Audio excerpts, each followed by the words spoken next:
Deixa eu só compartilhar completo. Perfeito. Bom, pessoal, agora me deem só um feedback, só para ver se eu já consigo ver ainda vocês aqui, que eu vou tentar deixar o, o chat aberto. Alguém me dê um feedback no chat só para ver se eu consegui fazer certo aqui. Perfeito, estão vendo, né? Deixa eu tentar deixar esse chat aqui aberto. Eu acho que não vai dar. Vou fazer o seguinte, pessoal, para não atrapalhar e também a gente não perder muito tempo desse nosso material, fiquem à vontade para tirar dúvidas. Isso aqui é um material construído a várias mãos, então a gente quer que vocês participem também para que a gente possa construir esse material. Hoje falaremos sobre as crises respiratórias e o que todo veterinário deve saber. Qualquer dúvida que vocês tiverem, ou Felipe, ficou muito rápido o material, não consigo acompanhar e anotar tudo ao mesmo tempo. O mais importante aqui, pessoal, é a gente prestar atenção. Os slides são de vocês, tá? Não tem problema nenhum. Terminando a aula, eu vou deixar todo o meu contato, passarei os slides para vocês também, então não se preocupem com isso. Prestem bastante atenção, tragam o conhecimento de vocês ou dúvida que vocês tenham nesse começo e vamos tentar interagir. Se vocês ficarem à vontade, podem até abrir o microfone para tirar dúvidas, sem problema nenhum. Caso contrário, no final eu vou lendo tudo no chat e satisfazendo essas dúvidas para todos. Perfeito? Então vamos começar, pessoal. Primeiro de tudo, o que a gente não pode deixar de se preocupar quando um paciente chega com alteração respiratória, tá? E é muito engraçado quando a gente fala de alterações respiratórias na medicina veterinária, porque nós, médicos veterinários, primeiro de tudo, nós sofremos daquela síndrome do vira-lata. Sempre achamos que não somos médicos, né? Somos só os veterinários. A grande verdade é que todo veterinário, antes de tudo, é um médico, por isso a palavra médico veterinário, né? A frase. E antes de sermos médicos, nós somos educadores em saúde. Então, isso quer dizer o quê, pessoal? Que toda a parte respiratória, nós também temos que instruir não só os veterinários de uma equipe, mas também nós temos que instruir o nosso cliente. Vocês gostando ou não, nós somos consultores em saúde. E ser um consultor em saúde é muitas vezes traduzir todos os anseios de uma pessoa que não sabe o que está acontecendo com o pet dela em algo que seja comum. E por isso a comunicação é muito importante. Onde eu quero chegar nisso para a gente começar com a parte respiratória? Sabendo que comunicação é algo extremamente importante para podermos desvendar esses mistérios da parte respiratória, nós também temos que lembrar de um fato. O ser humano é um ser mnemônio, ou seja, nós nos impressionamos muito com a angústia do próximo, seja ele um cachorro, um gato ou um ser humano. Tá? Então é verdade que em situações de filmes ou até situações rotineiras, onde vocês encontram pessoas com dificuldade respiratória, não é infrequente vocês ficarem ansiosos também. Tá? Então, por isso, eu brinco sempre que a primeira etapa para a gente começar a desvendar essa parte respiratória é, antes de mais nada, descobrirmos quais são as funções desse nosso sistema respiratório. Primeiro de tudo, a gente precisa lembrar que o sistema respiratório, pessoal, ele fornece oxigênio e elimina o gás carbônico. Por que que isso é muito importante para a gente, pessoal? Por quê? Porque o oxigênio vai ser utilizado para a usina de energia de dentro da célula, que são as nossas mitocôndrias, que produzem a energia celular, tá? A partir dela que a gente passa por aquele temido ciclo de Krebs, e o ciclo de Krebs gera até 32 a 36 ATPs. ATPs esses necessários para quê? Para gerar energia de todas as outras funções do nosso organismo. E a eliminação do gás carbônico. A eliminação do gás carbônico é super importante não só para controlar a parte ventilatória desse nosso paciente, mas também para poder eliminar o excesso que formaria a parte de ácidos dentro do nosso organismo, tá? Uma das partes que formam ácidos dentro do nosso organismo. A segunda função do equilíbrio do nosso sistema respiratório é manter o equilíbrio ácido-básico. E olha que coisa interessante, para quem já me acompanha nas redes sociais, sabe que eu falo bastante sobre hemogasometria, e hemogasometria é extremamente importante para quê? Para que a gente acompanhe o pH sanguíneo do nosso paciente. E eu costumo brincar nessas aulas de hemogasometria que existem duas formas da gente matar uma célula. A primeira forma é pela mudança de temperatura e a segunda forma é pela mudança do pH. Se eu já falei para vocês que o acúmulo de gás carbônico faz com que o nosso organismo tenda a produzir o mais ácido e o sistema respiratório ele faz o controle do equilíbrio ácido básico, uma das formas de matar a célula, o sistema respiratório já consegue tentar combater. Ou seja, ter problemas no sistema respiratório pode ser com que o pH mude e células morram. Isso já é um problema, então é muito importante. Não só isso, pessoal, mas o sistema respiratório também ele faz a nossa defesa contra infecções. Querendo ou não, se a gente conseguisse passar uma linha que fosse direto da nossa narina até o pulmão, vocês perceberiam que até a entrada do alvéolo eu tenho meio externo. A partir da troca do alvéolo, onde eu tenho troca de gases, no caso o oxigênio e o gás carbônico, eu tenho acesso às primeiras arteríolas desse organismo, ou seja, o meio interno do organismo. Então, até a chegada desse meio interno, eu tenho que proteger contra eventuais agressores, como bactérias, fungos, micro-organismos em geral. Tá? Então, querendo ou não, o sistema respiratório também tem essa função importante, que é a defesa contra infecções. Produção de vasoativos que são extremamente importantes. Para quê? Para que o nosso organismo mantenha a homeostase e mantenha a parte hemodinâmica dentro do preservado, dentro do aceitável. Lembrando que essa produção de componentes vasoativos, ela não chega aos pés de um outro órgão que eu costumo brincar, que é o nosso herói que não veste capa. Quem é o herói que não veste capa dentro do organismo? Os rins. Tá? É óbvio que ele produz muito menos, mas o pulmão ele tem uma produção ínfima de vasoativos, que ajuda a manter toda essa homeostase e hemodinâmica do paciente. Um dado extremamente importante, a gente vai abordar algumas doenças hoje que falam sobre alterações nessa etapa, que é a fonação. A gente esquece, mas através da fonação que estou aqui falando com vocês e traduzindo esse monte de mudanças de passagem de ar em som. Tá? Então, estamos produzindo som, agora falando com vocês, e é através dessa fonação que a gente se comunica. Os animais também, pessoal. Então, é extremamente importante que a gente lembre que, em algumas áreas do nosso sistema respiratório, alterações muito específicas podem mudar a fonação. E se mantivermos a calma, vocês vão perceber que interpretar alterações respiratórias elas não são difíceis. Difícil é o paciente responder às alterações e ao tratamento que vocês estão preconizando, ok? Outra parte extremamente importante aqui, quando a gente fala de felino, parece que é mais importante ainda, é que o sistema respiratório ele também trabalha com a olfação. E querendo ou não, os nossos felinos, eles são caçadores, tá? Sendo caçadores solitários, eles precisam do olfato para quê? Para que eles possam também se alimentar. Então, a olfação é uma das funções do sistema respiratório. E por último, não menos importante, e por isso que eu deixei por último, para a gente poder debater esse tópico também, que uma das funções do sistema respiratório é a termorregulação. Opa, Felipe, você me falou que no começo que existem duas formas de matar uma célula, uma por alteração térmica e outra por alteração de pH. No começo a gente estava debatendo que o sistema respiratório também faz parte do equilíbrio ácido básico. Ou seja, 50% da chance de matar uma célula. E agora você me fala que ele também atua na termorregulação, ou seja, o sistema respiratório ele atua nas duas frentes que eventualmente podem levar uma célula à morte, à apoptose.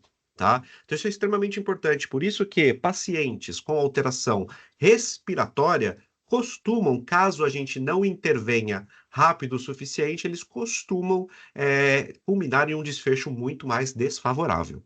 Tá? Então, essas aqui são as funções. Sabendo das funções e mantendo a calma, que é o que a gente precisa, já que a gente acaba se impressionando demais com os nossos pacientes respiratórios, qual que é o primeiro passo que eu preciso ter para poder lidar? Nas brincadeiras à parte, não fazer como essa figurinha, não entrar em pânico, então manter a calma, para aí sim, mantendo a calma, escolher a melhor forma de ofertar oxigênio para esse nosso paciente.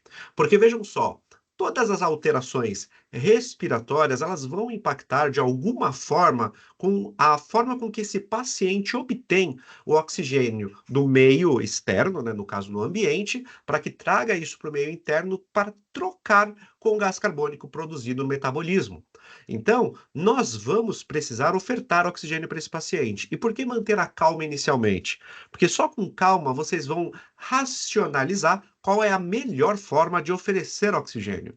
E a gente costuma brincar que o oxigênio e as vias aéreas, o oxigênio ele deve ser oferecido para todo doente em condição grave desde o momento inicial da sua admissão, sobretudo nos que estão com esforço respiratório. Isso aqui foi retirado essa frase do Advanced Life Trauma Support, que é um grupo americano, humano, que trata muitas vezes dos pacientes traumatizados. E eles falam que todo paciente politrauma, ele deve receber algum grau de oxigênio, principalmente os que estão com alteração respiratória, que apresentam esforço respiratório. E quando eu penso na melhor forma de oferecer oxigênio para esse nosso enfermo, o modo mais rápido e eficiente que previne a piora do quadro hipóxico, ou seja, o melhor método para a gente oferecer para qualquer paciente em emergência é o método que diminui a quantidade de estresse e ansiedade dele. Isso é muito importante, porque a gente escuta muito sobre formas de oferecer oxigênio, a gente vai debater um pouquinho sobre isso hoje, mas não existe uma fórmula mágica que vai fazer funcionar para todos, que é aquela frase que a gente fala do inglês, one size does not fit all, ou seja, uma forma não vai servir para todo mundo. Eu tenho que escolher a melhor forma que diminua o estresse e a ansiedade.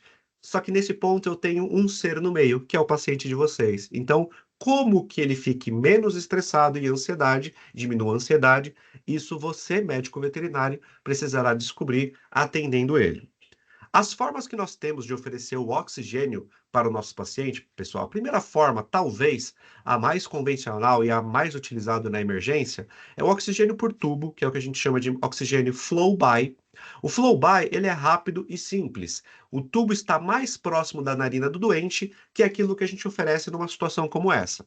Tá? Então, vocês vão pegar um caninho de oxigênio e oferecer próximo da narina do paciente. Isso daqui funciona para 100% dos casos? Vocês já tentaram fazer isso?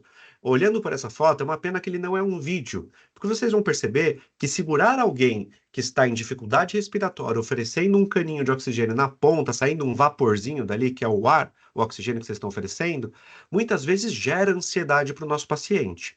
Então, eu costumo brincar que o método flow-by, ele é um método de transição. Ou seja, eu inicio ele enquanto o resto da minha equipe prepara os equipamentos suficientes para que a gente possa alternar esse método de oferta de oxigênio. Tá? Que ele é um método de transição. Muitos pacientes, eles não permitem ficar muito tempo desse jeito porque acaba sendo um incômodo, ok?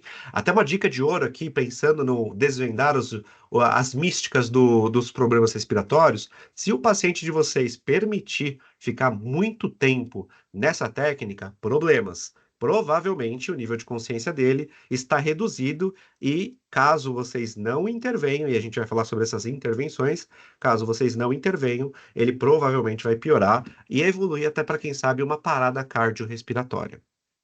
Ok? Outro método de oferecer oxigênio é a máscara com circuito fechado de oxigênio 100%. A máscara de oxigênio fechado, isso permite muitas vezes a conexão com uma bolsa de reanimação e o circuito de 100%. Isso aqui é uma foto de livro que permite muito bem a observação do que seria o ideal de oferta de oxigênio com uma máscara. Prestem bastante atenção que esta máscara está vedando 100% da face do felino. Tá? Isso é muito importante, pessoal. Por quê? Porque é muito comum em hospitais a gente oferecer por máscara aquelas máscaras que são humanas. E as máscaras humanas elas não foram feitas para vedação de um focinho de um paciente. Tá? Então, para que eu ofereça de fato a máscara com circuito fechado, eu tenho que ter vedação dessa face para que o ar não saia pelas beiradas da máscara, tá? O que é muito comum de acontecer quando a gente coloca aquela máscara de inalação. A máscara de inalação, ela é diferente da máscara com uma bolsa de reanimação. A bolsa de reanimação permite com que eu coloque o oxigênio 100% oferecendo para ele dentro desse circuito. Deixa eu até pegar aqui uma ponteira para mostrar para vocês. E aqui, por essa válvula que está aqui atrás, é uma válvula que a gente chama de pop-off. Quando o paciente respira e exala o gás carbônico sai por aqui e vocês conseguem até suplementar, caso precise, empurrar um pouco mais de oxigênio para ele. Então, ele respira o oxigênio que fica saturado nesta máscara e exala o gás carbônico saindo aqui, para que ele não fique reinalando esse gás carbônico, que não é o desejado numa situação de urgência e emergência. Ok? Uma outra forma de oferecer oxigênio para esses nossos pacientes em urgência e emergência é uma situação que muitos de vocês talvez utilizem de forma muito ampla na rotina veterinária, só talvez não tivessem dado um nome chique como esse, que é o famoso colar de Crowley. O famoso colar de Crowley nada mais é, pessoal, do que aqueles colares elisabetanos que muitas vezes a gente utiliza numa situação de urgência e emergência, onde eu consigo, deixa eu pegar a ponteira novamente para mostrar para vocês.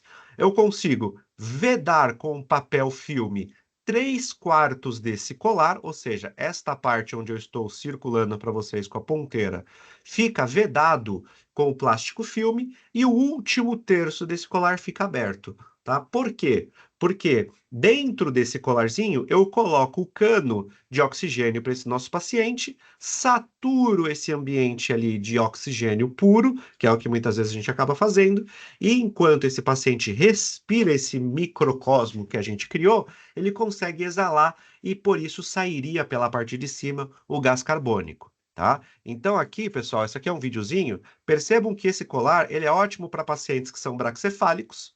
Eles ficam calmos, tá? E eu tendo a, na verdade, manter uma saturação de oxigênio ali dentro daquele ambiente aceitável.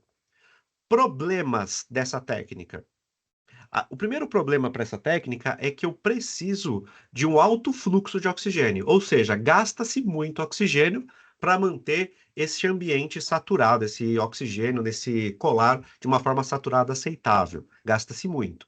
O segundo ponto é que a parte de oferta de oxigênio nesse paciente, ela é atingida, porém esse colar ele acaba esquentando bastante o ambiente. Tá? Então, umidade e aquecimento nessa região acabam ficando bastante comprometidas.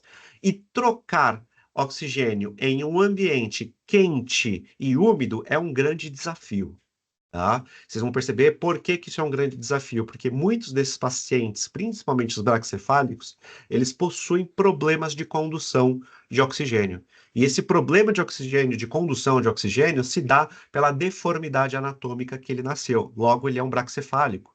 Então, ele troca menos oxigênio por gás carbônico porque ele conduz pouco gás, já que narinas muitas vezes são comprometidas e por aí vai. A gente vai debater hoje sobre a síndrome do braxcefálico, tá? Então esse é um colar, é uma alternativa, mas tomem bastante cuidado, principalmente para o aquecimento desse colar e para a umidade que fica concentrada nesse colar também, tá? Lembrando que é sempre importante o último terço desse colar ficar aberto, tá? Porque se ele não ficar aberto, de fato, esse paciente vai ficar reinalando o gás carbônico que ele está exalando. Uma outra forma, e muito utilizada também na rotina de urgência e emergência, é a cânula ou sonda nasal. A cânula ou sonda nasal permite muitas vezes que a gente insira a sonda até a entrada da orofaringe desse paciente. Então veja que mesmo um braxcefálico, eu consigo adaptar uma sondinha onde ele oferece o oxigênio para esse paciente, e aqui a gente consegue até ver que o oxímetro dele está saturando 100% e eu consigo oferecer o oxigênio de uma forma aceitável. O ponto importante da cânula ou sonda de oxigênio, de nasal de oxigênio, é que a gente precisa sempre medir na ponta da mufla nasal desse paciente até a entrada da orofaringe, que seria até a divisão dos dois olhos do paciente. Então, passando pela narina, vocês vão ver até a chegada dessa altura, onde os pacientes, principalmente os dólicos-cefálicos, fica muito mais fácil para a gente identificar, que é a entrada da divisão da orofaringe deles, meçam até ali e façam a introdução. Outro ponto importante é sempre tomar cuidado com pacientes que são oriundos de trauma. Tá? Se o paciente ele foi oriundo de um trauma, tomem cuidado com a passada de sonda nasal, porque a gente não sabe a integridade da parede ali do crivo nasal desse paciente, ou seja, se ele teve uma pequena fratura ali na próxima da entrada da orofaringe, ali no assoalho do crânio dele, eu posso introduzir essa sonda no encéfalo desse paciente. Tá? Então, por mais que usemos muito a sonda nasal, tomem cuidado, principalmente nos pacientes que são oriundos de trauma. Esses talvez não se beneficiem dessa técnica, talvez traga mais risco do que benefício. Ok? Um outro ponto importante da sonda nasal é que a sonda nasal, por mais calibrosa que ela seja, ela vai permitir uma quantidade limite de oxigênio que passa por ela. Ou seja, não dá para a gente oferecer muitas vezes um volume muito alto que esse paciente precise. Por quê? Porque a sonda ela permite no máximo até 1 litro, no máximo 1 litro, 1,5 litros. Tá? Mais do que isso, vocês vão começar a ouvir aquele barulhinho ensurdecedor dentro de uma internação, que é o ar, o oxigênio vazando por tudo que é lado. Isso irrita o paciente também, tá? Então tomem cuidado, porque o método de oferta de oxigênio tem que ser feito de uma forma que seja com menos estresse e gere menos ansiedade, não mais ansiedade e mais estresse. Ok? Outro método que a gente pode utilizar é a oxigenação transtraqueal. E a oxigenação transtraqueal é um método muito utilizado em situações de urgência e emergência, principalmente com pacientes que estão com obstrução parcial dessas vias aéreas. Então, quando tem uma obstrução parcial ou completa, eu consigo fazer primeiro uma punção cricoide, ou seja, aquilo que vocês já viram muitas vezes em filmes ou até seriados médicos, que o pessoal pega uma caneta Bic e perfura a cervical do paciente, do enfermo. Então, tem alguém querendo falar? Deixa eu ver se tem alguém com o microfone aberto. Alguém queria complementar alguma coisa? Isabelle, eu acho que você está com o microfone aberto. Você quer fazer alguma pergunta? Não? Boa. Não tem problema, pessoal. Tecnologia às vezes faz isso mesmo com a gente, tá? Às vezes a gente entra de fato com o microfone aberto e não tem problema. Isabelle, se tiver qualquer dúvida, pode mandar aqui pra gente que a gente vai esclarecendo. Beleza? Então, a oxigenação transtraqueal, que é essa punção cricoide, na medicina veterinária, ela pode ser feita com uma agulha 4012, aonde vocês vão palpar a cartilagem cricoide desse paciente, que é a laringe desse paciente, onde vocês palparem o vezinho nessa cartilagem, vocês descem um pouquinho no ligamento dessa cartilagem, vocês podem perfurar, ok? Perfurando, oferecendo oxigênio, a gente consegue partir para um método mais invasivo, que é a cricotireoidotomia, ok? Onde eu consigo muitas vezes partir para uma traqueostomia, como a gente vê aqui até numa traqueostomia de transição desse paciente PUG da esquerda, tá? Esse daqui é bem interessante, por quê? Porque a gente não colocou a melhor cânula para ele, a gente percebe que é uma cânula bem maior do que deveria, e foi proposital essa foto, para mostrar para vocês que muitas vezes oferecer o oxigênio para o paciente em uma situação de urgência e emergência é permitir que ele volte a respirar, volte a perfusionar de forma adequada. Tanto que esse pug está com a linguinha bem rósea. Ele deu entrada na situação de urgência e emergência para a gente com a língua cianótica. Após a punção cricoide e uma traqueostomia de urgência, ele voltou a respirar adequadamente. Esse paciente em questão, ele precisou evoluir para uma traqueostomia definitiva. Por quê? Porque ele não só tinha um colapso laríngeo, como ele também tinha um colapso brônquico. Tá? Então não dava para a gente partir para o stent traqueal, porque além de ter o colapso traqueal, colapso laríngeo, ele também tinha colapsos mais para frente. Então a traqueostomia foi definitiva e, por incrível que pareça, esse paciente ele sobreviveu por muitos e muitos tempos depois da traqueostomia. Ele veio a apresentar câncer depois e morreu de outro problema não respiratório. Tá? Então, isso é muito importante para a gente intervir com a melhor forma de oxigênio para esse paciente, o que ele permite. Ok? Outro método que aqui é legal a gente trazer essa dúvida para vocês, que é a gaiola ou a câmara de oxigênio. Por que que é importante eu trazer isso para vocês, pessoal? Por quê? Porque muitas vezes na rotina a gente acaba colocando filhotes, felinos ou cães muito ansiosos em situações que, como a câmara da direita. A câmara da direita ela é extremamente aberta. Se vocês perceberem, eu tenho aqui. Deixa eu pegar o ponteira. A abertura que não veda 100% o oxigênio para esse paciente. Ou muitas vezes o que o médico veterinário faz também é colocar uma caixa de transporte, tapa todos os buraquinhos e bota a mangueira de oxigênio lá dentro. E torce para o paciente ficar bem.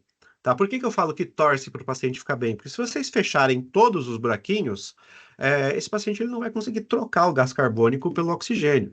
Além de tudo, a câmara da esquerda, se vocês perceberem, ela tem um painel de controle onde eu controlo também a umidade, controlo também a temperatura interna para que esse paciente consiga, de fato, trocar o gás carbônico pelo oxigênio e permita a melhor evolução dele. Tá? Então, tomem cuidado com os métodos tupiniquins que a gente acaba utilizando de câmara de oxigênio. A grande maioria das câmaras que a gente acaba utilizando no dia a dia, elas são câmaras de gás. Tá? Para a gente ser bem honesto, é uma câmara de gás. A câmara de gás leva pacientes a óbito. Tá? O ideal é a gente oferecer, se for utilizar esse método, uma câmara certificada para PETs e que de fato faça controle térmico e de umidade. Perfeito? Outro método, que aqui sim talvez seja um dos que a gente mais utilize dentro da rotina de urgência e emergência, que é a intubação orotraqueal. A intubação orotraqueal, por mais que seja uma das técnicas mais utilizadas, eu preciso tomar alguns cuidados com ela. Ela não é isenta de riscos. Nenhum desses métodos que eu mostrei para vocês, se vocês puderem perceber, eles são isentos de risco. Eles trazem sim, talvez um gol contra, mas sabendo desse gol contra, eu costumo até brincar, pessoal, que o bom plantonista é aquele que foge dos problemas. E para vocês fugirem dos problemas, não existe fórmula mágica. Para fugir do problema, eu preciso saber que ele existe. Para ele saber que ele existe, para o problema existir e eu saber que ele existe, webinários como esse funcionam, porque a gente sabe dos problemas antes e eu consigo antever e fugir deles. Tá? Aqui um videozinho bem legal da empresa do Vigel, que é uma máscara laríngea, mostrando para vocês o que, que acontece quando a gente faz uma intubação orotraqueal e acaba inflando demais o cuff, para mostrar para vocês que não é uma técnica isenta de riscos. Quando vocês inflam demais o cuff, vocês acabam criando uma pressão muito grande dentro da traqueia, fazendo com que o fluxo sanguíneo daquela região seja ocluído, e quando vocês extubam esse paciente, vocês vão perceber que ele vai produzir uma necrose naquela região. Isso aqui normalmente é uma lesão tardia, pessoal. Dificilmente vocês vão perceber essa necrose traqueal nos primeiros minutos ou nos primeiros dias. Isso normalmente acontece lá para 72 horas, 4 dias depois. Então, 3 a 4 dias depois, esse paciente costuma ter essa necrose dos anéis traqueais, e vocês observam isso na rotina hospitalar como? É aquele paciente que foi entubado 3 dias depois, ele começa com enfisema subcutâneo. E aí vocês falam, poxa, Felipe, mas enfisema subcutâneo, provavelmente isso aqui é um trauma em cervical. E sim, é um trauma em cervical. Quem causou o trauma? O tubo. O tubo e o médico veterinário que não inflou adequadamente essa sonda traqueal. E para isso, pessoal, que existem situações, existem ferramentas para que vocês possam inflar esse cuff da forma mais adequada. Por quê? Porque se vocês inflarem demais, esse paciente pode ter uma lesão tardia. Se vocês inflarem de menos, ele pode estubar. E para isso, nós temos uma ferramenta que se chama cuffômetro. Cuffômetro é como se fosse um esfigmomanômetro que vocês colocam na ponta desse balão e vocês com a seringa vão inflando e o cuffômetro vai mostrando para vocês o quanto de ar que vocês colocaram lá dentro, que se está aceitável ou não.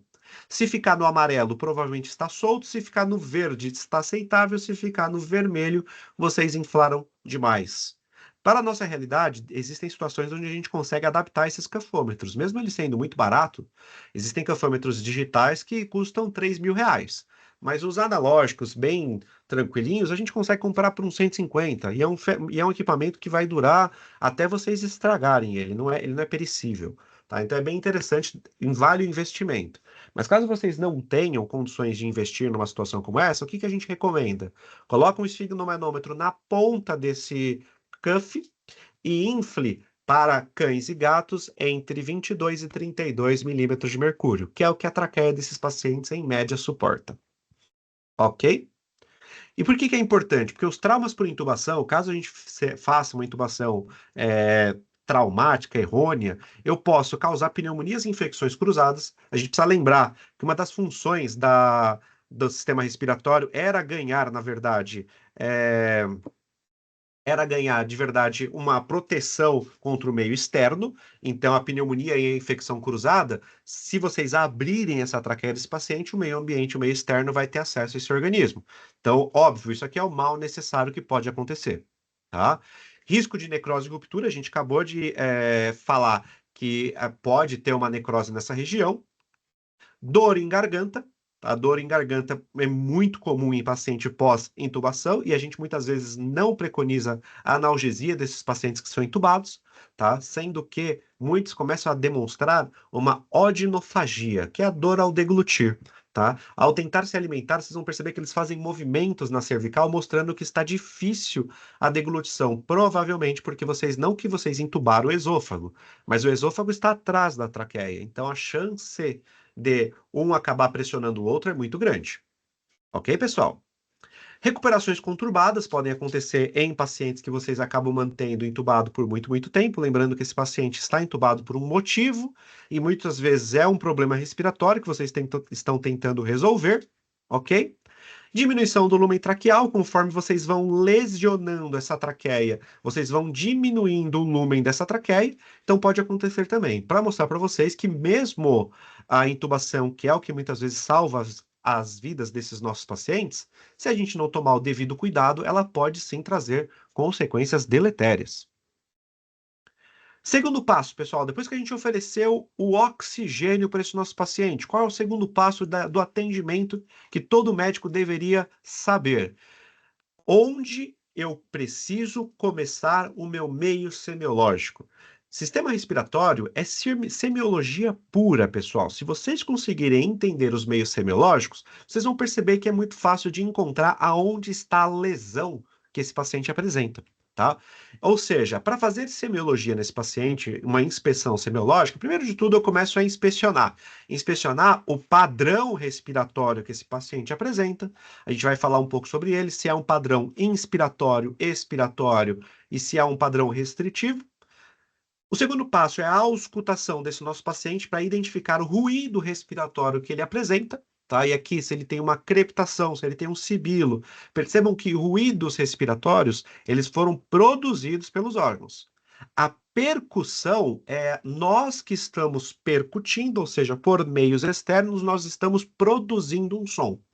Quando nós que produzimos o som, a gente chama de som. Quando outro, no caso um órgão, produz um som, a gente chama isso de ruído, ok?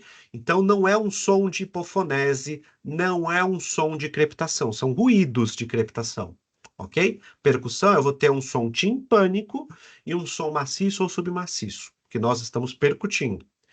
Vale a pena um puxão de orelha para nós médicos veterinários, por quê?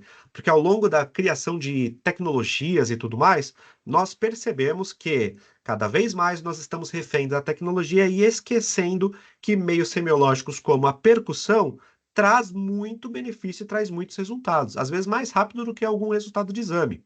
Então a gente precisa muitas vezes lembrar desses pequenos detalhes para quê? Para que a gente consiga nesse ponto de inspeção, auscultação e percussão, seguir o caminho certinho para poder realizar. Então, já que o primeiro ponto é descobrir o padrão respiratório desse nosso paciente, eu preciso descobrir se o padrão está com um problema inspiratório, ou seja, na entrada de ar, se o problema está na saída de ar, ou se o problema está numa dispneia restritiva. Dispneias restritivas, pessoal, são dispneias que fazem com que o paciente tenha restrição de movimento respiratório, e a depender dessa restrição, ela pode ser sincrônica ou paradoxal. Tá? Paradoxal também pode ser chamado de assincrônico. Tá? O que eu quero dizer com isso, cada um desses padrões? Olhando para a câmera, uma dispneia inspiratória, o problema está na entrada do ar. Então, é aquele paciente que vocês vão perceber que ele faz muita força para puxar o ar. Ele faz. Ele tem muita dificuldade para a entrada do ar. A dispneia expiratória é a típica dispneia ou tosse de asmático, que é aquele paciente que tem uma dificuldade para expulsar o ar. A entrada é ok, mas a saída de ar é muito mais dificultosa. É aquele paciente que tosse, faz aquela tosse asmática, aquele... ele está com dificuldade de expulsar o ar de dentro do pulmão. Agora, a dispneia restritiva sincrônica significa que o meu movimento respiratório ele está com restrição, só que ele mantém sincronia. Sincronia qual? A sincronia de movimento primeiro das costelas, depois do abdômen, que é o que a gente chama de costo-abdominal. Então, aquele paciente que tem uma dispneia sincrônica é aquele paciente que respira rápido, tá? Só que ele faz primeiro o movimento da costela e depois o movimento do abdômen, que ele faz costo-abdominal, costo-abdominal, costo-abdominal. Clássico de um edema pulmonar, tá? o edema pulmonar que acumula líquido dentro do pulmão, ele costuma ter uma dispneia restritiva sincrônica. A dispneia restritiva paradoxal, ela é o movimento inverso. Eu também tenho dificuldade para respirar, da restrição de respirar, porém, eu não movimento costo-abdominal, eu movimento abdominocostal, abdominocostal, abdominocostal. Na inspiração, o abdômen é que infla e na expiração, o tórax é que infla, que é o movimento inverso do normal, tá?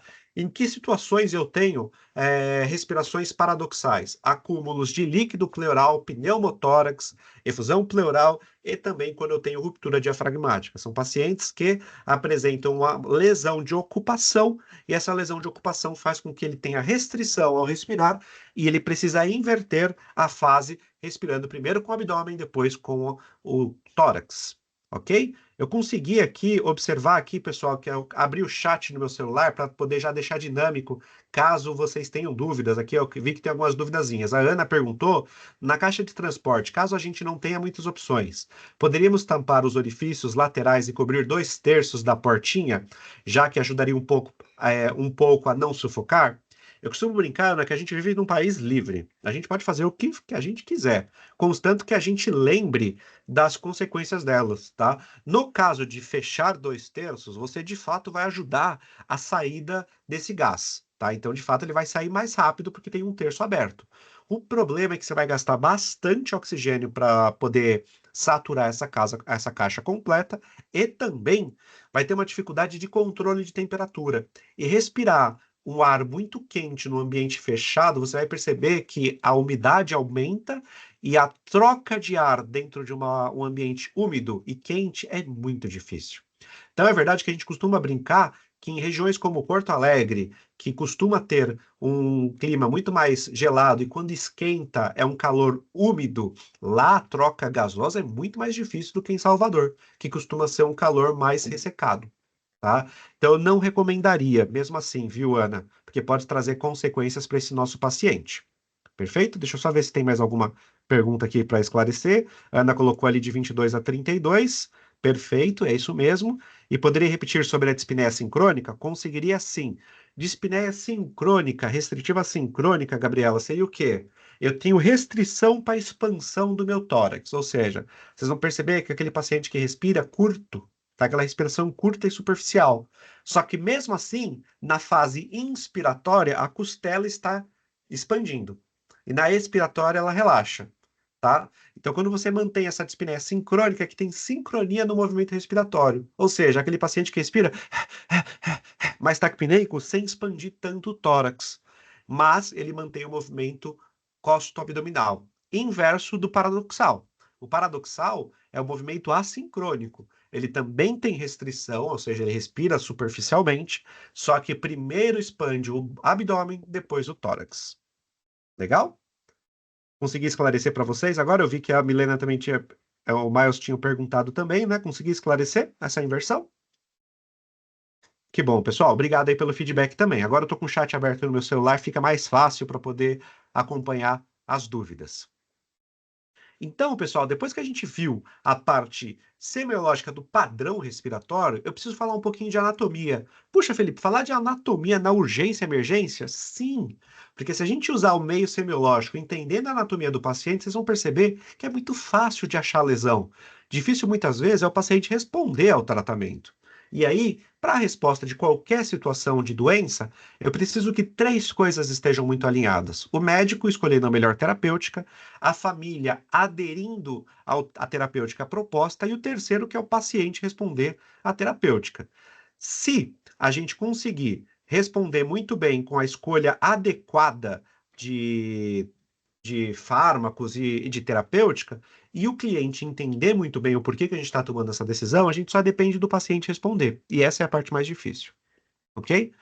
E quando eu falo em anatomia, pessoal, é literalmente a gente sair desse quadro cheio de dúvidas para começar a identificar aonde eu devo me preocupar primeiro. Porque é muito tentador, numa situação respiratória de urgência e emergência, pegar o estetoscópio e tentar colocar no tórax.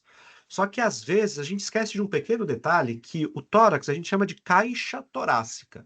E toda caixa que está cheio de ar lá dentro, ela é uma caixa que gera uma reverberação de sons e ruídos. Ou seja, ela amplifica ruídos que não necessariamente são dela, tá? Muitas vezes, se o paciente tiver um problema de condução de oxigênio, e é isso que a gente vai debater agora no próximo slide, colocar o estetoscópio aqui no tórax é auscultar literalmente o que o paciente está reverberando da traqueia. Então eu preciso saber em que local que eu vou colocar conforme o meu padrão respiratório desse paciente me indica, ok? Uma dica de ouro para descobrir se o problema é de condução ou se o problema é respiratório é se o ruído que vocês auscultam no tórax for maior na traqueia do que no tórax, provavelmente o problema dele é de condução. Tá? Lembrando que boa parte dos ruídos normais que a gente ausculta de um tórax quase nunca são audíveis a pessoas que têm o ouvido normal, o ouvido convencional. Por que que eu falo ouvido convencional? Porque o ruído de som vesicular, que é o ruído normal de uma passagem de ar dentro do tórax, ele é de baixa amplitude. Somente pessoas com o ouvido absoluto conseguem escutar de fato isso. Aquilo que vocês escutam no tórax, aquela passagem de ar, que a gente fala que é normal, isso é a traqueia, tá? É a traqueia passando o ar dentro dela e está reverberando dentro da caixa torácica, porque ela é uma caixa de amplificação. Perfeito? Então, para a gente descobrir cada uma dessas etapas, eu preciso falar para vocês qual é a função de cada uma dessas etapas da anatomia. Então, eu tenho uma porção que a gente chama de condutora, que é uma porção de condução de oxigênio, que se cabe pela cavidade nasal, faringe, laringe, traqueia e brônquios. O que é importante vocês perceberem que nessa etapa eu estou conduzindo ar, eu não estou trocando o oxigênio pelo gás carbônico. Então, cavidade nasal, faringe, laringe, traqueia e brônquio, a função principal é transportar esse ar para dentro do pulmão. E quais são as outras funções que essa área possui, essas áreas possuem? Filtrar o ar ambiental, umedecer o ar ambiental, ajustar a temperatura do ar inspirado. Então percebam que pacientes que possuem problema de cavidade nasal, faringe, laringe, traqueia e brônquio, eles vão ter muito mais pneumonias, porque eles não conseguem filtrar muito bem. Eles vão ter muito mais dificuldade para controle térmico corpóreo, por isso que braquicefálicos costumam ter muito mais pneumonia e braquicefálicos costumam ter também muito mais dificuldade para controle térmico. Por isso que aquele bulldog que a gente leva muitas vezes para passear e não consegue respirar muito bem, por isso que ele costuma ter uma hipertermia. Ele tem uma dificuldade maior para controlar a temperatura. Então, a função principal dessa região é transportar o oxigênio para dentro do tórax, filtrar, umedecer e ajustar a temperatura. Perfeito? Agora, a outra porção que a gente tem dentro do nosso sistema respiratório é a porção respiratória, tá? A porção respiratória é, basicamente se trata pelos pulmões, os bronquíolos, os ductos alveolares e, de fato, a estrela, que é o alvéolo.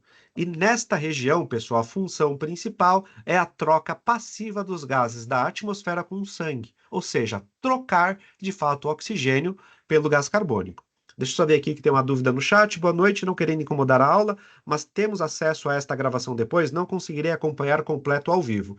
Eu vou conversar com a equipe da parte educacional para a gente deixar isso disponível, viu, Gabriela? Eu vou deixar salvo, como a gente está gravando aqui o conteúdo, já está em gravação. Depois a gente vai ver a melhor forma de poder disponibilizar para vocês também. Perfeito? Espero que a aula esteja produtiva. Então, pessoal, para quem tem problema na porção respiratória, aí sim, de fato, eu vou ter problema de troca de gases, porque a função aqui é a troca de fato. Então, se de fato eu conseguir entender onde que está o problema desse meu paciente, se for um problema de condução, ele pode vir a apresentar um problema respiratório também, porque quem conduz muito mal oxigênio por muito tempo vai trocar mal esse oxigênio depois de um tempo também. Então, entendendo a anatomia, vamos começar a falar sobre duas. Eu separei para que esse webinar não fosse algo gigantesco também, que fosse uma pílula de conhecimento, para que a gente mostrasse um pouco do que a gente está propondo construir educacionalmente dentro da UiVETS. Eu vou trazer duas doenças que chegam na urgência e emergência respiratória que são muito frequentes na rotina hospitalar, tá? Uma de trato superior e outra de trato inferior, que agora nós, emergencistas, não vamos mais chamar de trato superior. Nós chamaremos, a partir de agora, de alteração de porção condutora. Porção condutora do quê? Porção condutora de oxigênio. Belezinha? A principal afecção que talvez chegue na urgência e emergência de porção condutora de oxigênio, pessoal, é a síndrome do braquicefálico. Por quê? Porque cada vez mais nós, seres humanos, estamos criando animais mais braquicefálicos possíveis. Existe uma explicação aqui, é a cultura Discovery Channel, que eu sempre brinco. Toda aula que eu acabo dando, eu sempre trago alguma cultura inútil, porque se a aula não estiver legal, pelo menos cultura inútil vocês levam para casa. Mas existe uma explicação científica do porquê nós, seres humanos, escolhemos cada vez mais animais braquicefálicos. Tá? Segundo a psicologia, que estuda, né, a nossa forma de pensar e tudo mais, segundo os psicanalistas, seres humanos tendem a escolher animais braquicefálicos porque eles se assemelham a feições humanas. Tá? Quanto mais braquicefálico, ele parece um ser humano. E aí eu não sei, pessoal, de vocês, por isso que eu queria até saber agora a interação de vocês, olhando por um braquicefálico, um pug. Nada contra quem tem. Inclusive eu tenho um bulldog francês em casa. Tá? Então eu sou um dos que tem braquicefálicos, mas eu olho para um pug, eu não sei vocês, mas eu não consigo me ver olhando para o espelho e falando, cara de pug, né? Porque de fato é isso que a psicologia fala, que nós escolhemos porque seres braquicefálicos tendem a ter feições humanas. Mas brincadeira, você consegue, Vinícius, olhar e falar assim, eu pareço um pug? Difícil, hein? Mas brincadeiras à parte, pessoal, o que que é de fato a síndrome do braquicefálico? Nada mais é do que uma anormalidade anatômica que é congênita. Tá? Isso é muito importante, pessoal. A síndrome clássica do braquicefálico é uma anormalidade anatômica congênita, ou seja, esse paciente ele nasce com problemas de condução de oxigênio. As principais alterações para que eu possa classificar em uma síndrome do braquicefálico são, na verdade, as estenoses de orifícios nasais, que estão frequentes em 58 a 85% desses pacientes, o prolongamento do palato mole, que está presente em 87 a 96% dos braquicefálicos, e por último, a hipoplasia traqueal, que está presente por volta dos 46% dos braquicefálicos. Quando eu falo de síndrome do braquicefálico, eu deveria ter os três problemas, tá? O que muitas vezes acontece é o paciente nascer com a estenose de narina, e com essa estenose de narina, ela vai evoluindo a ponto de causar prolongamento de palato e, por último, causa não a hipoplasia de traqueia, mas sim o colapso traqueal. Isso tem uma diferença que, para o paciente, é a mesma coisa, ele vai ter a mesma manifestação, mas existe uma diferencinha básica que é a hipoplasia, eu nasci com esse problema. Por isso que é é pequeno, plasia é crescimento ali, né? Então, pequeno crescimento da traqueia. Agora, o colapso, ele é adquirido. O que eu quero dizer, se vocês pegarem um paciente com 9 anos e vocês falarem que ele tem hipoplasia, isso é um erro. Um paciente de 9 anos, ele tem um colapso traqueal, porque ele viveu para ter esse colapso com 9 anos. Agora, hipoplásicos, eles vivem pouco se a gente não lidar logo no começo da vida. Eles vivem, não passam de ano, ok? E existem lesões que são secundárias desse braquicefálico, por quê? Porque como a entrada de ar está cada vez mais sendo colapsada, primeiro colapsa a narina, depois o palato, depois a traqueia, quanto mais esforço respiratório esse paciente fizer, ele costuma ter secundariamente o edema e eversão de sacos laríngeos, colapso laríngeo, e aí, de fato, eu tenho um colapso da condução de oxigênio completo. Esses pacientes, é óbvio que quando eles apresentam essa evolução, o desfecho deles é muito mais negativo. Perfeito? E aqui é legal, pessoal, para a gente trazer esse trabalho de 1984 de dois professores da medicina humana. Por quê? Porque dá para a gente trazer a adaptação para a medicina veterinária, que são os professores Cormack e o professor Lehane. O que que eles fizeram? Eles avaliaram por laringoscopia o grau de colapsabilidade dessa via aérea, onde eu consigo ter um Cormack 1 observando toda a glote aberta, que é a fotinho da esquerda, e a evoluir, quanto maior o número, que o máximo é 4, eu tenho um colapso, né, uma dificuldade de acessar essa via. E por que que é importante? Porque como nós trabalhamos muitas vezes em ritmo de plantão, na escala de plantão, eu preciso avisar o meu colega que vai assumir o plantão como que é a via aérea do paciente que eu acabei de realizar a intubação. Porque caso ele precise trocar esse tubo, eu precisaria, é, eu precisaria saber se eu preciso de ajuda ou não. Ou seja, um Cormac 1 eu consigo entubar sozinho. Agora, um Cormac 4, eu vou precisar de auxílio, de pessoas que me auxiliem a abrir essa via aérea para que eu possa entubar de uma forma muito mais fácil, tá? E aqui é interessante a gente lembrar, pessoal, também que fazer uma intubação, por que que o Cormac e o Lehane fizeram essa escala? Porque fazer uma intubação em um ser humano sem o laringoscópio é virtualmente impossível. A nossa via aérea, ela faz 90 graus para descer, é muito difícil entubar um ser humano. Diferente de cães e gatos, que fazem um ritmo ali de mais ou menos uma angulatura de 140 graus, o que faz com que a via fique muito mais patente e aberta, muito mais fácil. Mas mesmo assim, nós temos situações onde eu tenho um Cormac 1, olhando aqui, uma via perfeitinha. Isso aqui é o sonho de todo plantonista para realizar a intubação. É a via aérea esperando para ser entubada, ok? E às vezes eu preciso de uma via aérea como essa, que só dá para ver tudo colapsado desse jeito, porque tem uma placa metálica na frente, que é o laringoscópio, para tentar abrir um pouquinho da glote, já que é um paciente que já fez eversão, edema de sacos laríngeos e tudo. E para caso vocês não consigam pensar onde esse paciente está passando o ar dele, é exatamente nesse buraquinho aqui, ó. Ele respira basicamente por esse pequeno orifício. Por isso que esses pacientes eles têm vias aéreas complexas e muitas vezes acabam vindo a óbito se vocês não realizam a intubação de forma precoce. Belezinha? E lembrando dessa síndrome do braquicefálico, pessoal, o palato mole, quando eu tenho esse palato caindo sobre a glote desse paciente, o que que acontece? O prolongamento de palato ele acontece porque começa a se fazer muito esforço para inspirar, e a inspiração ela é muito dificultosa porque ele tem o colapso dos orifícios nasais. Então, observando essa narina aqui, ó, também pegando a ponteira de novo, observando essa narina da direita, esse paciente ele tem uma narina aberta. Agora, o paciente da esquerda, ele tem uma narina colapsada. Quem tem braquicefálico em casa e quiser observar isso em casa, percebam se a narina do cão de vocês faz um formato de um C ou uma meia-lua. Se vocês conseguirem observar um formato de C ou meia-lua, parabéns, vocês acabaram de diagnosticar uma estenose de narina. Porque a narina ela deve ser um orifício aberto. Se ela faz esse formato em C, que é uma meia-lua, isso significa que ela está colapsada. Esse cara respira com dificuldade a ponto de forçar o palato mole dele a pressionar, ele vai cedendo. Esse palato mole colapsando ainda mais essa via. Perfeito? Então, ó, de novo, aproximar aqui para vocês observarem a diferença de uma narina com orifício e uma narina colapsada.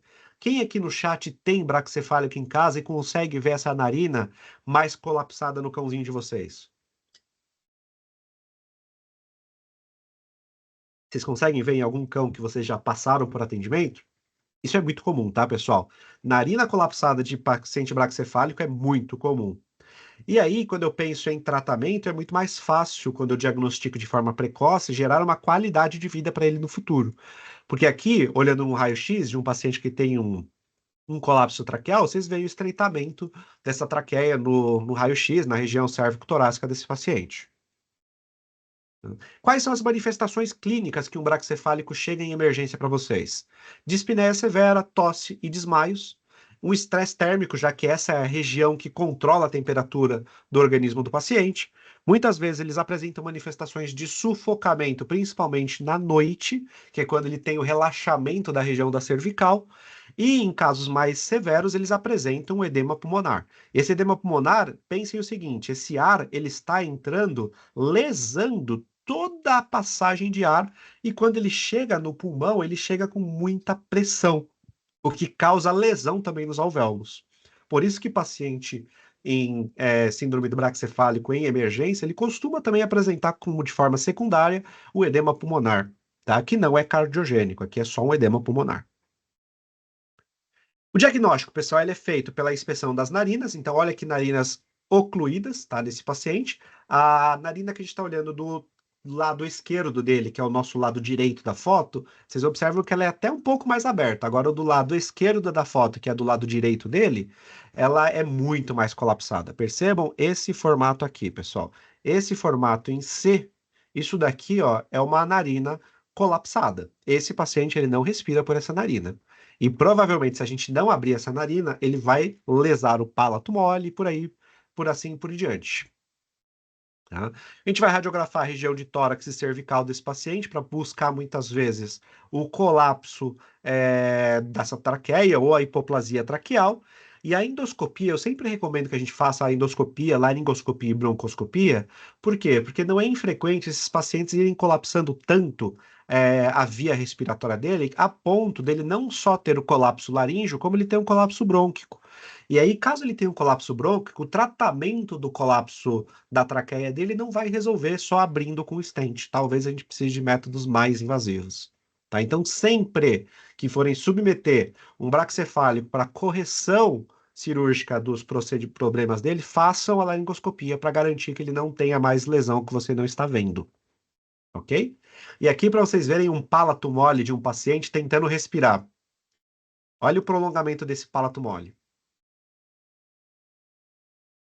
Esse paciente ele respira só parte da vida dele, o resto da vida dele está fechada essa glote porque o palato cedeu para cima e está grudando com a epiglote. Tá? Isso é bem grave, esses pacientes respiram muito mal.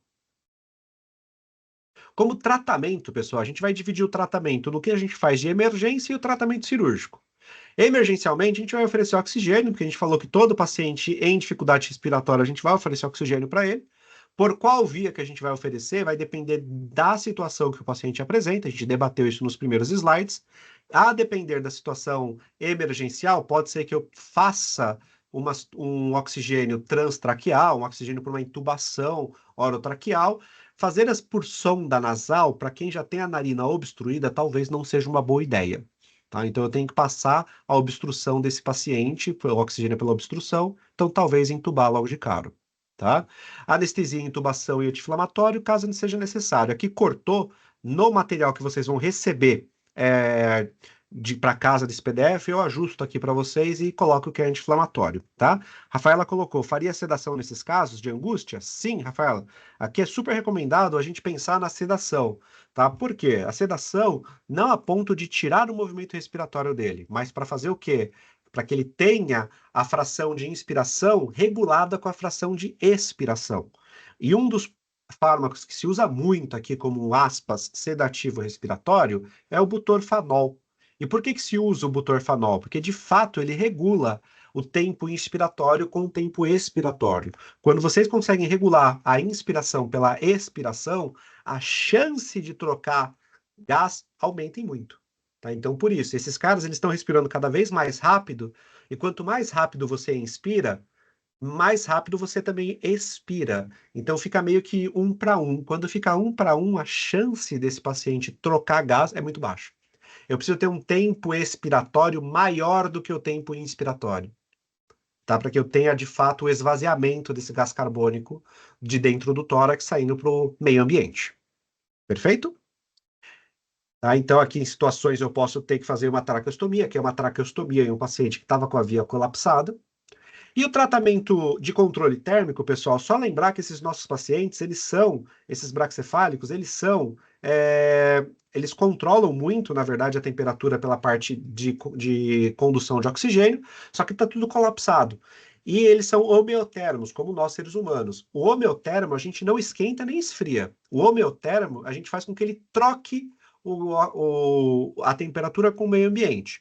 Então, aqui o controle térmico é resfriar o ambiente onde esse paciente está.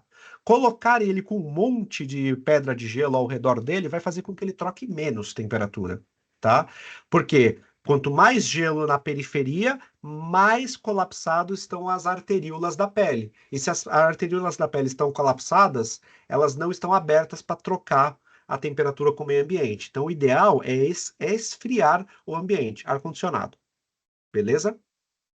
E o manejo cirúrgico da síndrome do braquicefálico é realmente realizar a abertura das narinas desse paciente, então o que a gente chama de rinoplastia. Muitos clientes acabam ficando muito receosos da rinoplastia, porque eles associam rinoplastia com correção estética em seres humanos. E aqui não é uma correção estética, pessoal, aqui é uma correção anatômica. Tá? Então, a rinoplastia para esse paciente não é deixar o narizinho dele mais bonitinho, é deixar, na verdade, esse paciente com condições de respirar melhor. Perfeito? E aqui a segunda cirurgia, que é a correção do palato mole, caso esse paciente apresente alteração no palato mole, a gente chama de estafilectomia, a cirurgia. É a retirada do palato mole em excesso que está ali nesse paciente. E caso ele apresente também um colapso traqueal, agora a gente vai debater um pouquinho do que é o colapso, eu talvez tenha que abrir essa traqueia para que ele respire de forma mais assertiva, tá? O colapso, diferente da hipoplasia, que foi o que eu nasci com a traqueia pequena, o colapso é um estreitamento ou deformidade, que pode ser deficiência ou ausência da condroitina e os glicosaminoglicanos. É muito frequente em cães pequenos, raças toys, principalmente esse bonitinho que está aqui na foto para vocês, que é o Yorkshire. Cães de meia idade a idoso, como eu falei para vocês, eu preciso evoluir, né, como espécie e crescer para que eu tenha um colapso traqueal. Caso contrário, isso é muito mais uma hipoplasia. Em gatos é extremamente raro isso, a gente já pegou alguns dentro do grupo IVETS, principalmente de tutores que são fumantes, então gatos fumantes, né, passivos, acabam tendo uma chance maior de ter colapso traqueal e costuma ser secundário a outras obstruções. No caso do gato fumante passivo, é muito mais por uma doença pulmonar oclusiva crônica, a famosa DPOC, tá? Faz uma asma e faz uma DPOC. E que pode evoluir todas essas doenças de colapso, pode evoluir para uma traqueobroncomalácia, que é o estreitamento também dos brônquios desse paciente. E aí é malácia porque fica mole. Então, o estreitamento não é só mais na traqueia. Caso eu não corrija isso de forma precoce, esse paciente ele vai evoluir para uma broncomalácia. Ok? Aqui um raio-x clássico de um paciente com um estreitamento muito importante de traqueia. Então vocês podem ver aqui que aqui a gente até brinca que só passa pensamento, né? Ó, tem o ar passando por aqui pela traqueia desse paciente, aí vem esse filetinho aqui que é quase um espaço virtual, que é por isso que esse paciente tosse muito, né? Ele nem respira, e aqui a traqueia volta a abrir. Então essa passagem de ar aqui é muito complicada para esse paciente. Se eu não abrir isso, certamente ele virá a óbito por uma dificuldade respiratória. Só apertar aqui para voltar. Pronto. Deixa eu tirar a ponteira aqui. Perfeito. E nesse colapso de traqueia, pessoal, as manifestações elas são as mesmas da hipoplasia. Por isso que eu falei agora do colapso, porque de fato ele é muito frequente. As manifestações são as mesmas. O que vai diferenciar são as idades dos pacientes. Primeiro, uma tosse não produtiva, o famoso grasnar de ganso. Vocês vão encostar nessa traqueia e eles vão tossir, né? Vai piorar sempre quando ele estiver em exercício ou excitação. Por quê? Porque quando ele estiver fazendo exercício ou excitado, ele vai precisar de mais oxigênio. E é quando ele tenta respirar mais que piora a parte respiratória.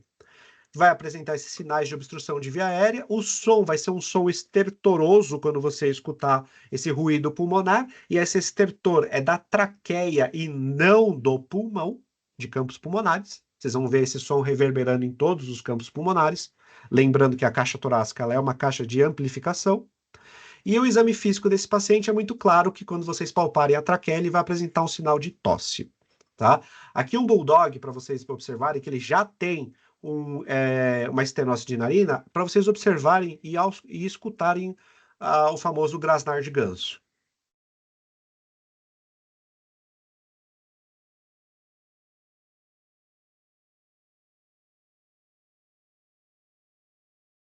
Esse paciente ele faz um esforço inspiratório horroroso para respirar. Vocês percebem que o padrão respiratório dele é uma dispneia inspiratória. O problema é mecânico. Eu preciso abrir essa via aérea desse paciente. Ok? O diagnóstico é igualzinho que a gente falou anteriormente. Então, a gente vai fazer raio-x, vai fazer a laringoscopia desse paciente e observar essa traqueia cedendo, então a parte dorsal da traqueia cedendo sobre ela mesmo, dificultando a passagem de ar. E quando eu observo o grau de colapsabilidade, o grau 1, onde eu tenho um certo ceder dessa traqueia, o grau 1 ele é um grau leve, o grau 2 ele já começa a ter uma 50% de obstrução. O grau 3 eu tenho 75% de obstrução e o grau 4, que é o Fast Von Standing, que eles chamam, é o 100% de colapsabilidade dessa via. Lembrando que o tracejado é a forma ideal dessa traqueia. E quando eu penso no tratamento, ele vai diferenciar exatamente em qual etapa que eu estou pegando esse paciente. Grau 1, a gente faz tratamento clínico.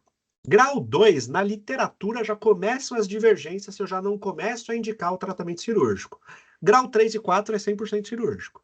O grau 2, a depender da manifestação que o paciente apresenta, a gente já começa a indicar, frente à literatura, um procedimento de abertura dessa traqueia, tá? O tratamento clínico desses pacientes é substituir as coleiras cervicais por peitorais, porque aí vocês começam a ter menos esforço de tração na cervical desse paciente. Então, isso com sobrepeso, a gente vai ter que fazer dieta nesses pacientes para diminuir o peso, e aí também sobrecarrega menos essa traqueia dele. O controle de ansiedade e excitação pode ser feito com ansiolíticos e sedativos, a depender do grau de ansiedade desse nosso paciente. Inibidores de tosse hoje são extremamente controversos nesses pacientes. A gente recomenda inibidor de tosse caso a tosse dele seja muito mais deletéria, ou seja, ele passa muito mais tempo tossindo do que vivendo. Aí já é um forte indicativo que ele tem que ir para a cirurgia. Mas enquanto você prepara ele para a cirurgia, o inibidor de tosse nessa situação pode trazer algum benefício. Os broncodilatadores também são extremamente controversos, porque, de fato, como é um problema mecânico que esse paciente tem, eu vou ter uma dificuldade muito grande de resolver isso de forma medicamentosa. Tá? O problema dele é a malácia que tem no bronco, e tentar fazer um broncodilatação talvez traga mais consequências do que benefícios. Glicocorticoides e sulfato de condroitina, eles entram no mesmo princípio de tratamento, aqui, de diminuir a inflamação dessa via aérea. Ok? Então a gente tenta diminuir a inflamação dessa via aérea e o sulfato de condroitina é um excelente anti-inflamatório para a via aérea. A gente entrou inicialmente nos tratamentos mais antigos pensando em uma regeneração dessa traqueia e ela não acontece. O que de fato acontece é a diminuição da inflamação por onde esse ar passa. O glicocorticoide também, tá? Ele age muito mais rápido do que o sulfato de condroitina, por isso que a gente muitas vezes inicia com os dois e substitui a longo prazo somente pela condroitina. Perfeito? E o tratamento cirúrgico aqui não tem muito para onde fugir, é a abertura dessa traqueia e colocar um stent traqueal, tá? E animais que não estão respondendo ao tratamento clínico ou os que já estão evoluindo do grau 3 e 4, esses daqui 100% a gente faz cirurgia. O grau 2 a gente questiona, o grau 1 a gente ainda trata clínico.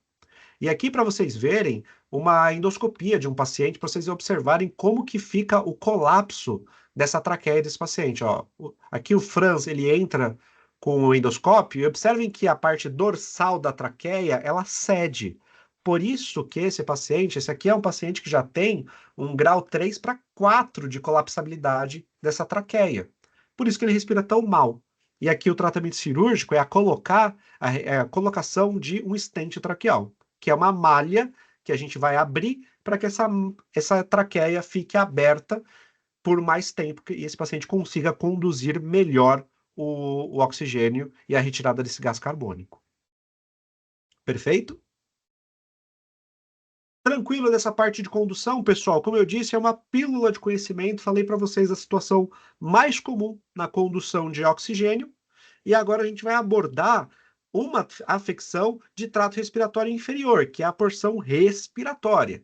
Aqui a gente também tem várias situações de urgência e emergência. O mais importante, na parte respiratória, é para a gente garantir se esse paciente tem um problema de ventilação ou respiração. Ou seja, se o problema está de uma lesão de ocupação ou se esse paciente tem uma lesão de parênquima pulmonar. E quando eu falo lesão de ocupação, pessoal, efusão pleural, pneumotórax, hérnia diafragmática, o pulmão desse paciente, ele é sadio, só que ele não consegue expandir, porque tem coisas ocupando o espaço entre a pleura visceral e a pleura parietal. E quando eu falo de lesão de parênquima, paciente, pessoal, é um edema pulmonar, pneumopatias, neoplasias pulmonares, tromboembolismo pulmonar.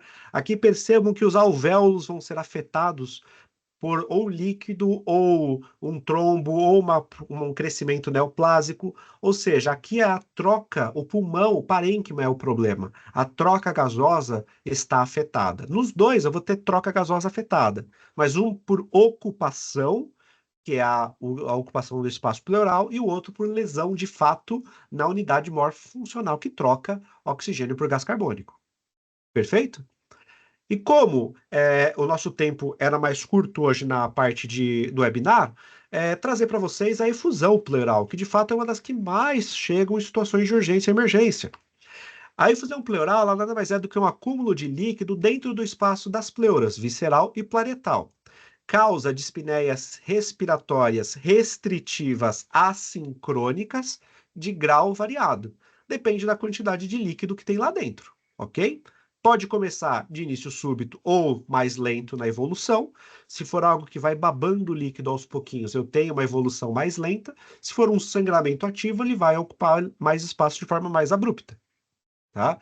Vários tipos de líquido podem ocupar esse espaço pleural e eu sei que esses líquidos muitas vezes confundem a cabeça de vocês. Por isso que, durante esse nosso webinar, a gente vai trabalhar de uma forma que fique fácil para vocês identificarem esses líquidos. Aqui um videozinho de um fluoroscópio, pessoal, só para vocês verem o pulmãozinho desse gatinho tentando expandir. Essa parte mais radiopaca no centro é o pulmão dele, bem pequenininho, tentando expandir. E a parte mais radiolucente, mais... Aqui, eu pegar a ponteira para mostrar para vocês e voltar. Esse aqui é o pulmão desse paciente, tentando expandir. E toda essa parte aqui, ó, que não expande, está ocupada de líquido. Por isso que o pulmão não expande. E é o que a gente chama de restrição para respirar. Restrição essa por ocupação de espaço. Ok? E quando eu falo de líquidos, pessoal, a gente precisa lembrar da hipótese de Starling, que são as diferenças de pressão dentro dos vasos sanguíneos, que fazem com que eu tenha um controle da pressão hidrostática e o controle da pressão oncótica. Pressão hidrostática, pessoal, ela constantemente está mantendo o líquido dentro do vaso sanguíneo, expandindo esse vaso sanguíneo. Ou seja, é uma pressão que foge de dentro do vaso sanguíneo. E a pressão oncótica é o que puxa o líquido para dentro do vaso sanguíneo. Então, quando eu tenho um controle de pressão hidrostática e pressão oncótica, ou seja, elas estão equiparadas, o fluxo do vaso sanguíneo está normal. Então, a mesma pressão que tenta tirar do vaso sanguíneo e a mesma pressão que está mantendo dentro do vaso sanguíneo, o fluxo é normal, não tem extravasamento. Agora, quando eu tenho aumento da pressão hidrostática e uma diminuição da pressão oncótica, nós temos aqui um extravasamento desse líquido. E esse extravasamento a gente chama de transudato. Sempre que vier um resultado de análise de líquido chamando transudato, significa que a pressão hidrostática desse paciente está maior. Tá? Se for um aumento de pressão hidrostática, eu posso ter um transudato modificado, que é o que mais ou menos normalmente acontece. Se for uma diminuição de pressão oncótica, eu tenho um transudato simples, ou transudato puro. E por último, se eu tenho proteínas fora do vaso sanguíneo, causando pressão oncótica fora do vaso sanguíneo, esse líquido é um líquido de exudato. Líquido exudato são líquidos extremamente ricos em proteínas. Se for a proteína bacteriana, é um exudato séptico. Se não for proteína bacteriana, é um exudato não séptico. E para facilitar a vida de todo mundo aqui, eu deixo para vocês as fotinhos normalmente dessas efusões pleurais. O que normalmente a gente encontra? Quando a pressão hidrostática ganha e o nível proteico for maior do que 2,5, uma contagem celular entre 1.000 e 800 mil por microlitros, esses pacientes eles têm o que a gente chama de alterações como falha cardíaca e neoplásica, eles costumam ter um transudato. Tá? A pressão oncótica caiu, falha cardíaca ou hipovolemia, também vai ser um transudato. Se eu tiver nível proteico alto, contagem celular baixa e mais do que isso, triglicérides desse líquido, muitas vezes pode ser uma neoplasia, algo idiopático ou falha cardíaca, eu vou ter o que a gente chama de quilotórax. Se o problema for de permeabilidade vascular, uma infecção e tudo mais, é um exudato. E se o problema for sangue, ali eu tenho um sangramento. Então, traduzindo esse fluxograma para facilitar a vida de você, médico veterinário, no dia a dia, quando eu tiver alteração de pressão hidrostática, eu chamo de transudato modificado. Quando eu tiver queda de pressão oncótica, eu vou chamar de transudato simples. Quando eu tiver triglicérides alto no líquido, eu tenho um quilotórax. E quando o problema for de permeabilidade vascular, eu tenho exudato. Se for bactéria, eu vou ter que encontrar bactéria dentro desse líquido. Se não for séptico, eu não vou encontrar bactéria nesse líquido. E se tiver um sangramento ativo nesse tórax, que eu vou ver só sangue dentro desse tórax, eu tenho um hemotórax. Tá? Isso a gente identificando com a análise de líquido fica muito mais fácil para intervir de forma mais assertiva. E aqui para vocês verem pacientes respirando com assincronia. São pacientes que vocês percebem que na inspiração eles movimentam o quê? Eles movimentam o abdômen na inspiração. Por quê? Porque aqui é uma respiração abdominocostal, que é a assincronia que a gente chamou de respiração paradoxal. Perfeito? E da infusão pleural, pessoal, aqui também é só para ficar um mapa mental para que vocês possam, no dia a dia, imprimir isso daqui e utilizar melhor o diagnóstico de vocês no dia a dia. Então, caso venha transudato puro, transudato modificado, quais são as principais afecções que podem levar esse paciente a esse acúmulo de líquido?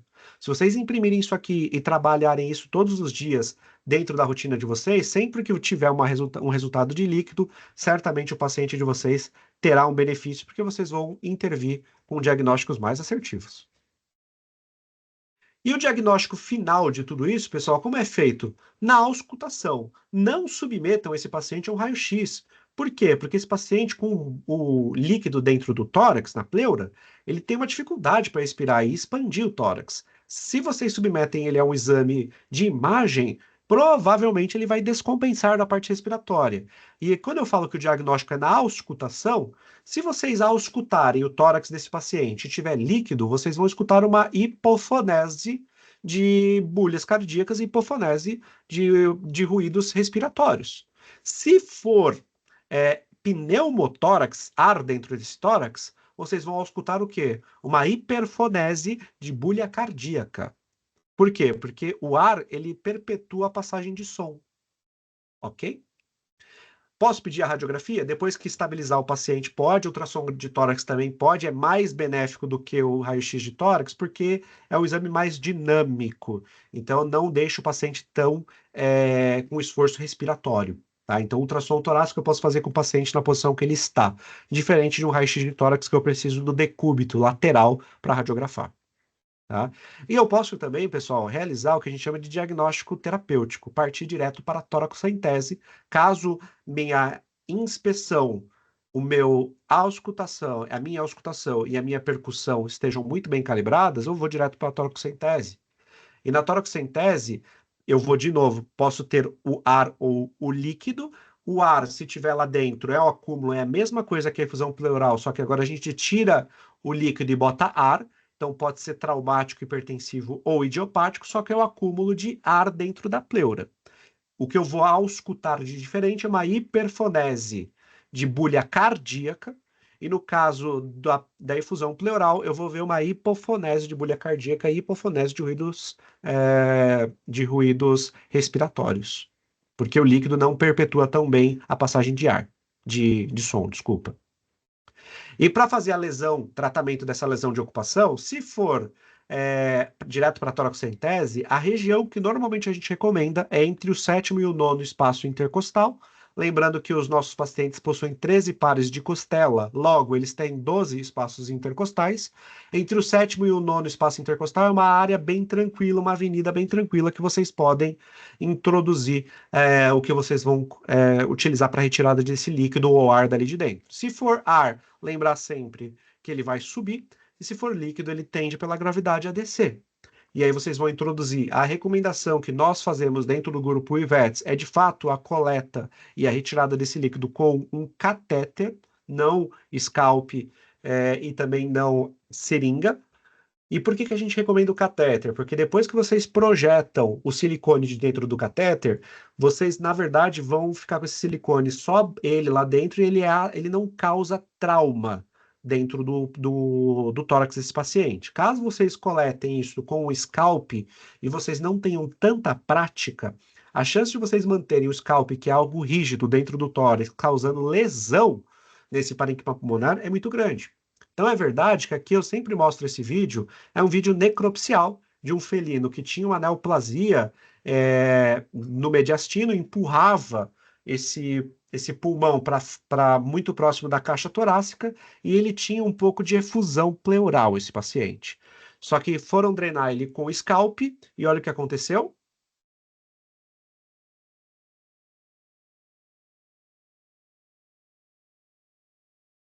Vocês conseguem ver, essa aqui é um vídeo necropsial, então vocês conseguem aqui observar que tem a passagem de ar do parênquima pulmonar. Por quê?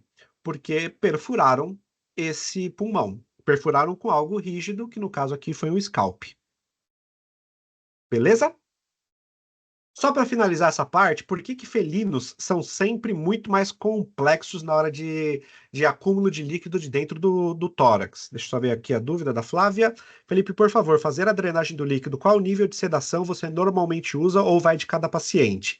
Flávia, varia muito de cada paciente. Assim, a gente indica, se o paciente permitir realizar sem a sedação, é melhor, porque você não vai suprimir a parte respiratória dele. Lembrar que toda a sedação, anestesia que vocês realizarem, deixem sempre o kit para intubação próximo, porque esse paciente que está ali no seu limite do mecanismo compensatório, quando muitas vezes vocês sedam, o hipotálamo desliga e ele para de respirar. Então, se vocês preferirem fazer sedado, porque esse paciente não permite, deixa já um kitzinho para intubar e intuba esse paciente, mantém ele ventilando enquanto vocês drenam, que aí sim vocês garantem um movimento de expansão adequado, um movimento de troca adequado e conseguem com muito mais segurança, tá? Agora, qual o nível que eu vou usar de sedação vai depender muito de cada paciente. Se eu precisar sedar e ele tiver com uma angústia muito importante, eu já vou entubar ele, eu não vou sedar, eu vou anestesiar. Eu vou entubar e garantir que esteja tudo permeado. Agora, se ele permitir fazer sem sedação, a gente faz só um botão anestésico no espaço intercostal que você quer perfurar para doer menos na punção, ok? E quais são os problemas dos felinos, pessoal? Primeiro, quando eu penso no felino, em comparação ao cão, ele é muito mais sensível à hipóxia. E agora muitos de vocês devem estar pensando, pô, Felipe, mas eu também sou sensível à hipóxia.